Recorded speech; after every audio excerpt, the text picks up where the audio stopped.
mannequins in there. We only have one box right now, but you can use either mannequin. You're gonna take these 4, and it's got 4 ports here that you're gonna match them up with. It's color coded, so just snap them on there where they go. And then this would be, it's color, it'll be okay. This would be the little box that can set the rhythm. So anyone like me, if I'm doing a demonstration or if I'm testing you or I'm helping, you know, with a scenario or whatever we're doing here in class, or you guys are practicing, somebody can run the box. So this part's gonna already be hooked up because that's just our classroom part of it. So when the patient comes in, we talked about, we're gonna be asking questions. So when we do scenarios here, you're gonna be given, Joe was sitting at the kitchen table, he fell over, slumped over, became unconscious, wife called EMS, he's now being brought into your emergency room and he has a heart rate of whatever, 200. And so you're gonna actually talk to Joe like he's your patient, and you'll ask questions and we'll give you the information. So we'll like tell you when it started and all that. Then you're gonna also be hooking them up to everything at the same time. So you'll hook them up to oxygen if they need it. So first thing, the guy comes in, you can put the pulse ox on. You're gonna take your leads and put them on the patient. This is good for you to know how to do this anyways, because if you're in a code, you're in the ER, you're helping out, somebody comes in, nurse has got a lot of responsibilities. We do too, but it helps sometimes if you can just help put a lead on, get somebody on the monitor right away. So you can't see them from back there, but normal people, we put the patches here and here and here, our 3 leads. They would go here, here, kind of like mid-clavicular and down here.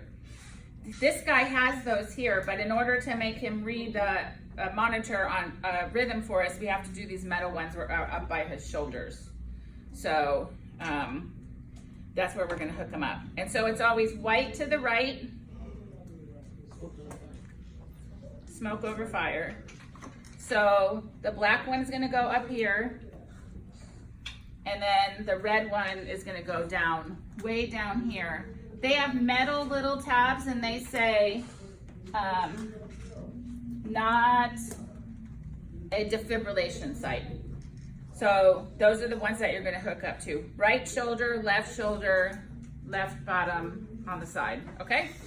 So we're gonna hook him up, he's on the monitor, and then we're gonna have our box on, we're gonna have him in a rhythm, and then you can turn this monitor on. So the way you turn this monitor on is you just turn the dial to monitor.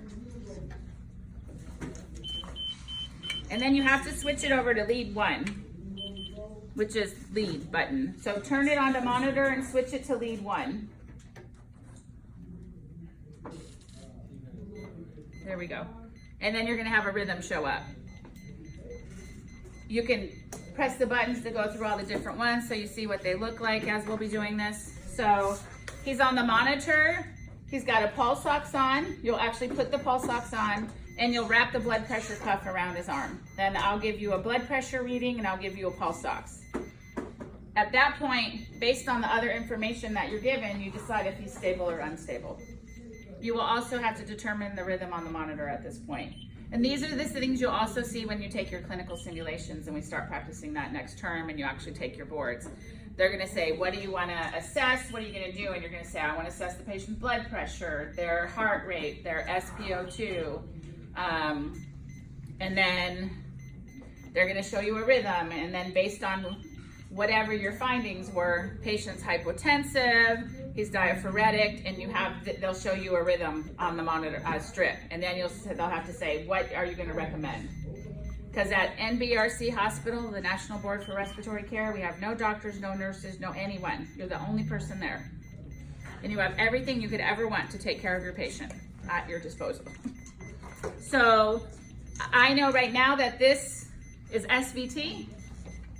And for example, if my patient was stable at this point, we would give him meds, which I'm going to talk about, or if he's unstable, then we would go to Cardiovert.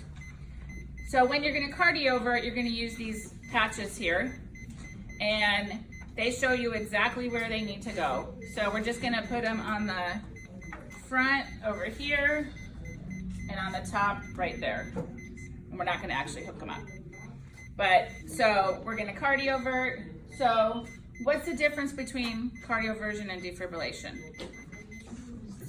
Yes. Well, the cardioversion, you're going to synchronize with the R wave. Okay. And then on defib, it's a direct shock to the heart muscle. So if we're going to cardiovert, we're going to sync with the R wave. Because my patient has a pulse.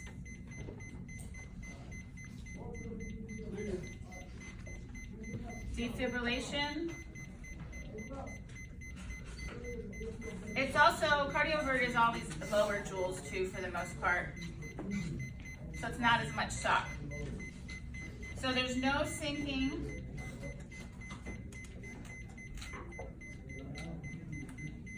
And it's done immediately. So we're not worried about syncing with anything. And with the exception of one rhythm, defibrillation is for people that have no pulse.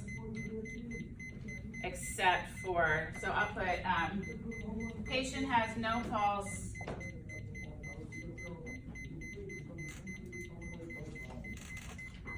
Unless it's polymorphic VTAC, which we'll talk about.